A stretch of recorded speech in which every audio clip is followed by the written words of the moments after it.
Contemporary World Politics.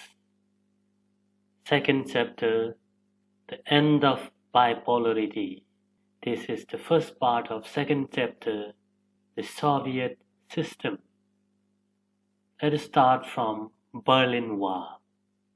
The Berlin Wall symbolized the division between the capitalist and the communist world.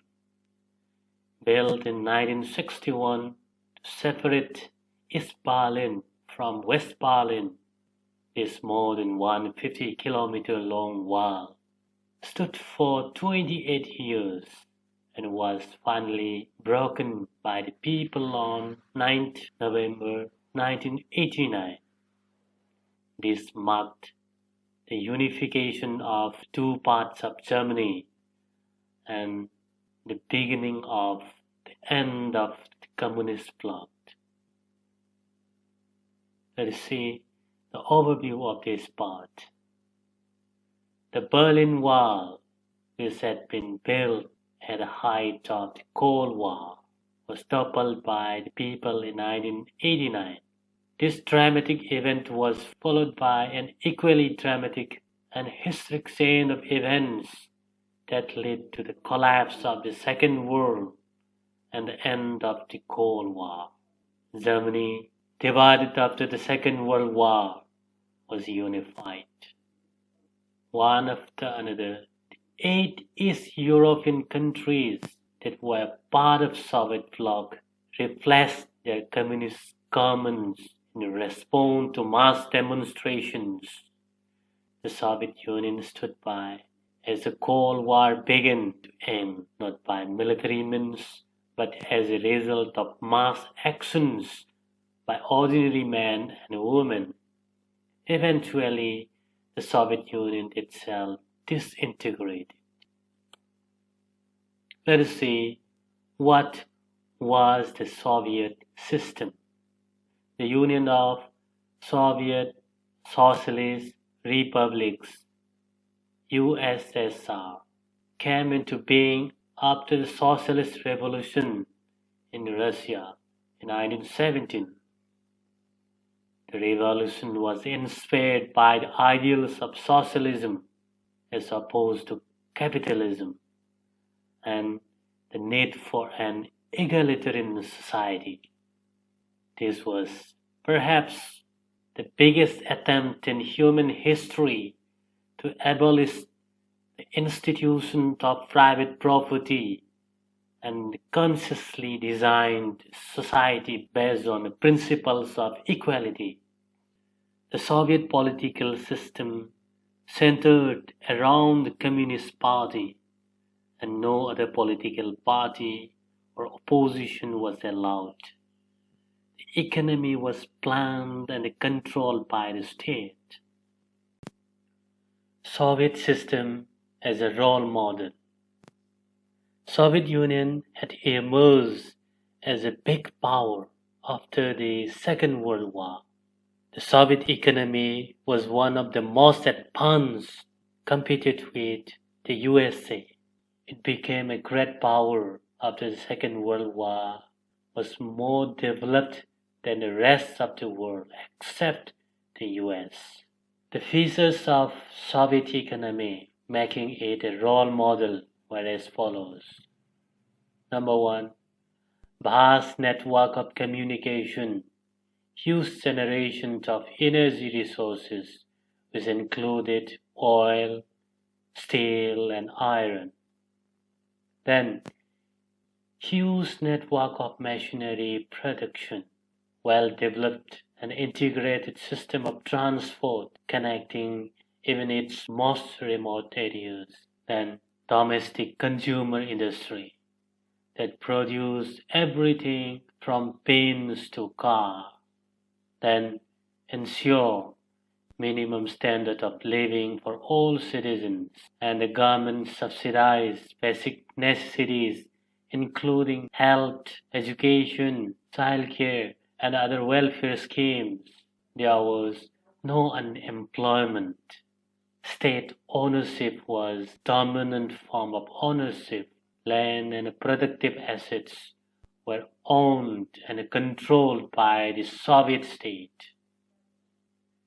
In spite of all perfection, Soviet system was full of loopholes. These include the system was very bureaucratic and authoritarian, making life very difficult for its citizens, making life very difficult for people. Then lack of democracy and absence of freedom of speech. Then most of the institutions of Soviet state needed to reform. Why? The one-party system represented by the Communist Party of the Soviet Union tight control over the institutions and was unaccountable to the people. Then the party refused to recognize the urge of people in the 15 different republics that formed the Soviet Union to manage their own affairs. The last one is, although on paper Russia was only one of the 15 republics that together constituted the USSR. In reality, Russia dominated everything, and the people from the other regions felt neglected and often suppressed. Soviet Union was compatible with USA as far as the arms race was concerned. In the arms race, the Soviet Union managed to match the US from time to time, but the Soviet Union lagged behind the West in technology, infrastructure, for example, transport, power, and most importantly, in fulfilling the political and economic aspirations of citizens. The invasion of Afghanistan in 1979 further weakened the Soviet economy, leading it to the birth of stagnation. Productivity and technology fell considerably behind that of West. This led to the shortage of all consumer goods. Food imports increased every year. Thus the Soviet economy flattering in 1970s and it became stagnant. Next, Soviet disintegration. Role of Gorbachev in the disintegration of Soviet Union. Mikhail Gorbachev, who had become General Secretary of the Communist Party of the Soviet Union in 1985, sought to reform the Soviet Union. Gorbachev decided to normalize relations with the West and democratize the Soviet system by introducing reforms like perestroika, glasnost, and oskorny. People in the East European states forming the part of Soviet bloc opposed their own communist governments and Soviet dominance.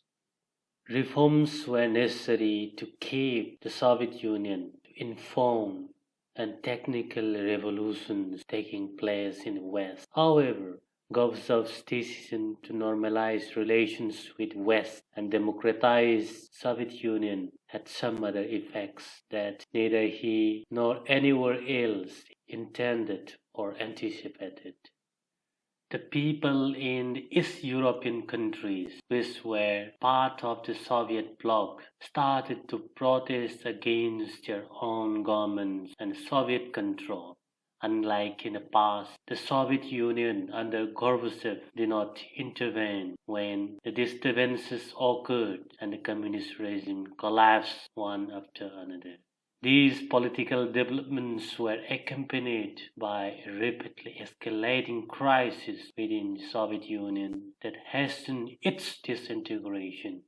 Gorbachev initiated the policies of economic and political reforms and the democratization within the country. The reforms were opposed by the leaders within the Communist Party. In December 1991, under the leadership of Boris Yeltsin, Russia, Ukraine, and Belarus, three major republics of Soviet Union, declared that the Soviet Union was disbanded. Capitalism and democracy were adopted as a basis for the post-Soviet republics.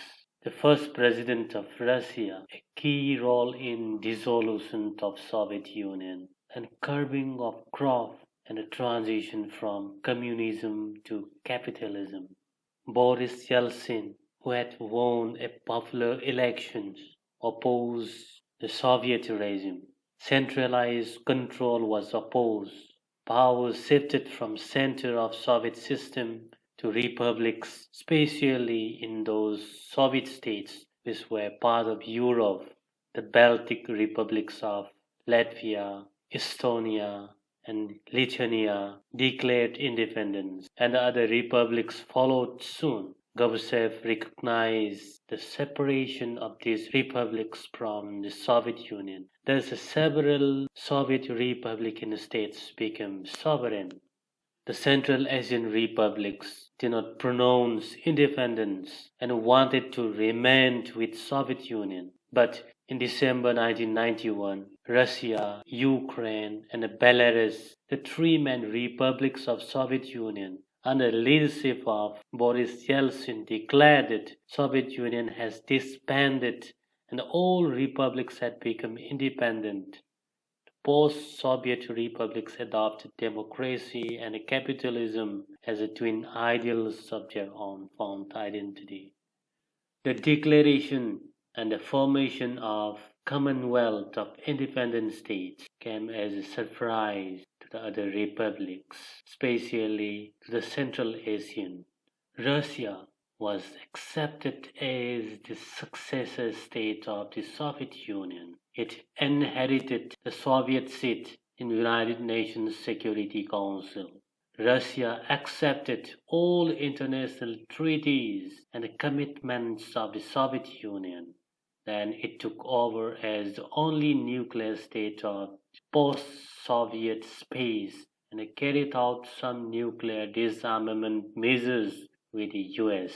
The declaration of disintegration of Soviet Union and the formation of Commonwealth of Independent States was a shock for other Soviet republics, especially those in the Central Asia. Very soon, these states were also made part of Commonwealth of Independent States. Next, let us see, why did the Soviet Union disintegrate?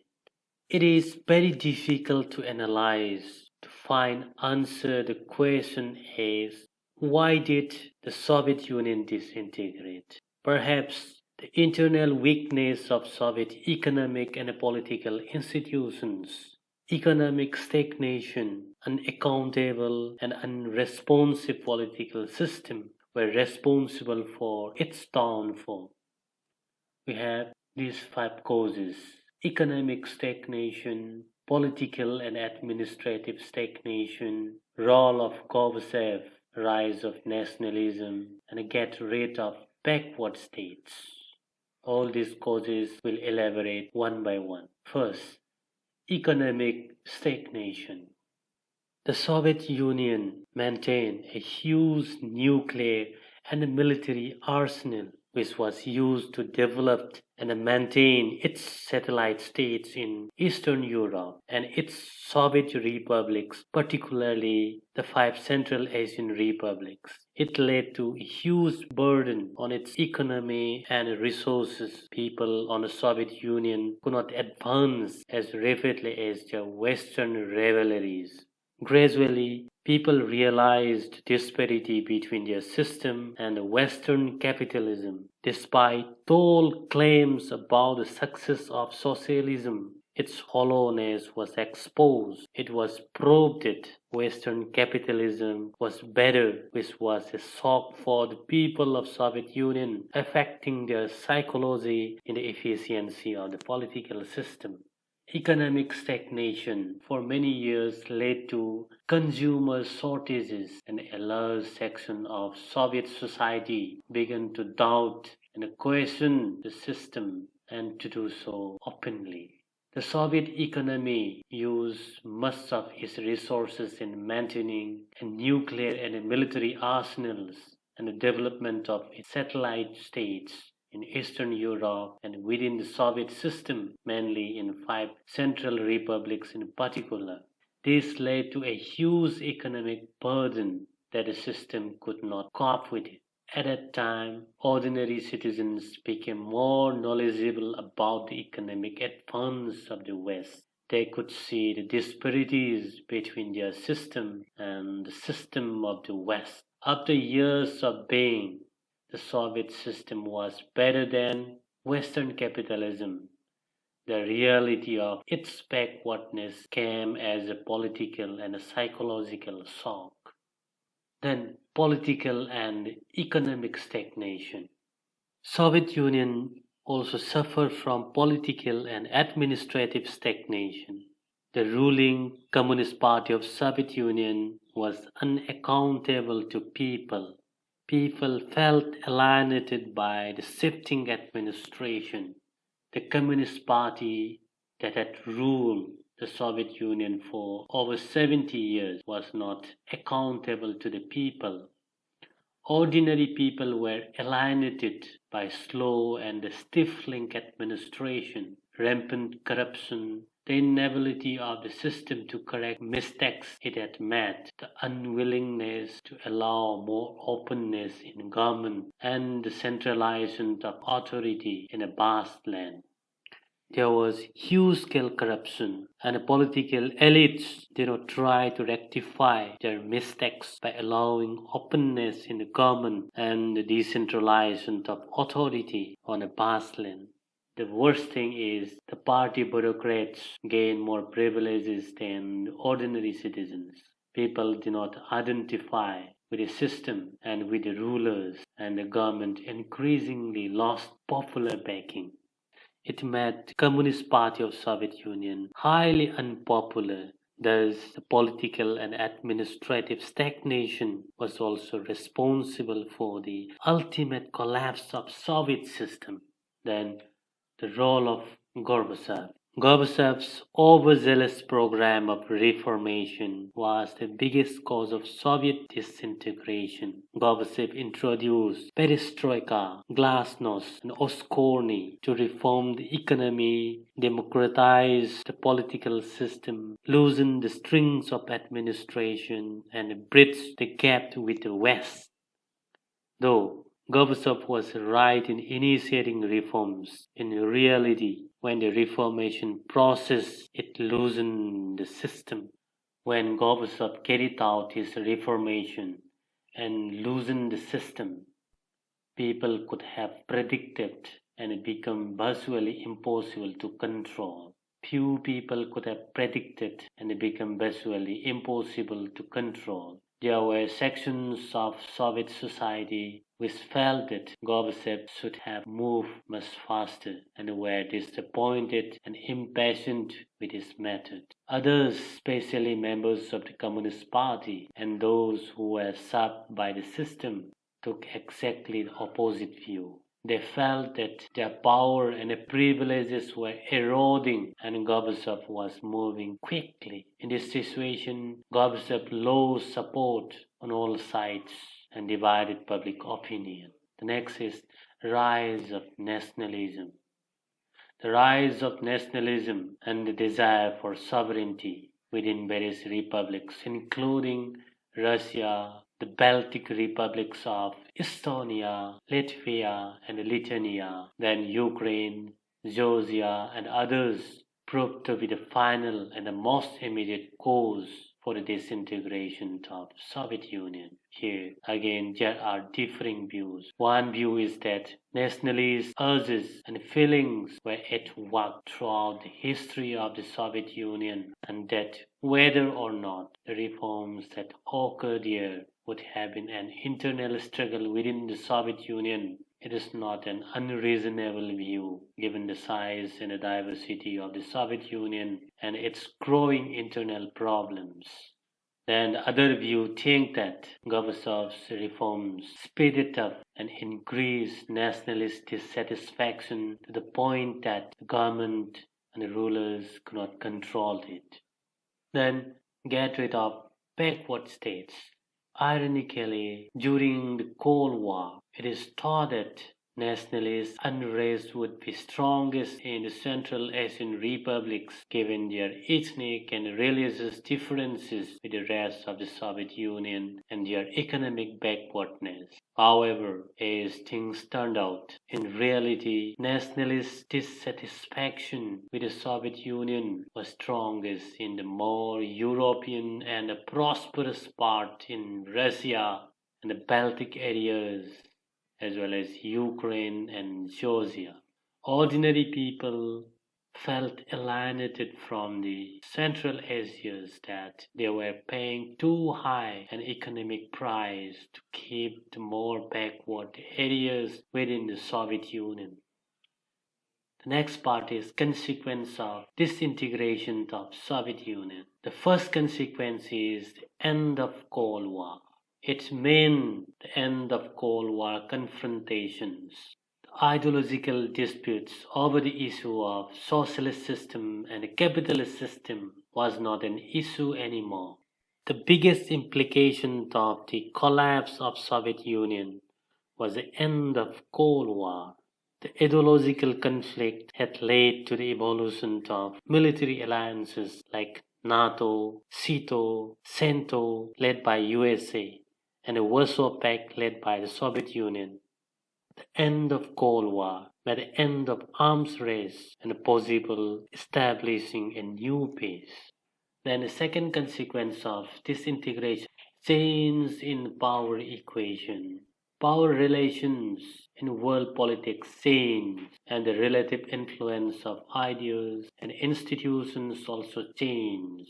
The end of Cold War left open only two possibilities. Either the remaining superpower would dominate and create a unipolar system, or different countries, group of countries could become important players in the international system, thereby bringing in a multipolar world where no one power could dominate. As it turned out, the US became the sole superpower, backed by the powers and the privileges of US. The capitalist economy was now the dominant economic system internationally. Institutions like the World Bank and the International Monetary Fund become powerful advisors to all these countries since they gave them loans for their transition to capitalism. Politically, the notion of liberal democracy emerged as the best way to organize political life. Then, the third consequence of disintegration of Soviet Union, that is, emergence of new states. The end of the Soviet bloc meant the emergence of many new countries.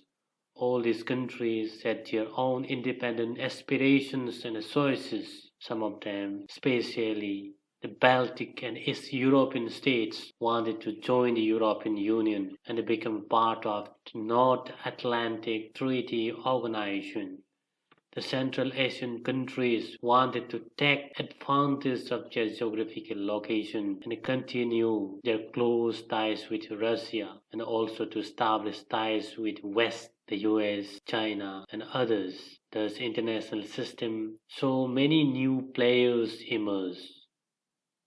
That's all for today. Next time I'll bring another topic, that is shock therapy in the post-communist regime. For today, learn it and enjoy.